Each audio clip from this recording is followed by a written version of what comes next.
Hi guys, today I'm going to show you how to remove a jam in your Labelwriter 450.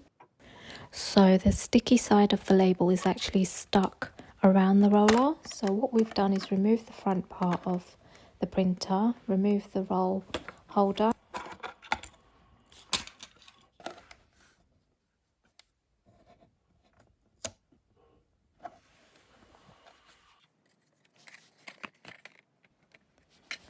So to help us remove this jam, we're going to use some rubbing alcohol.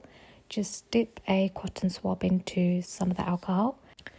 Make sure you dab off any excess alcohol onto some paper towel before you do this step, because we don't want the alcohol to go inside the printer. So yes, just soak the label in the alcohol and as best as possible.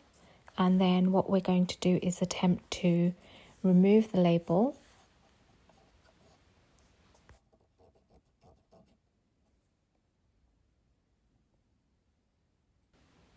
We're just going to use a card to help us remove the label.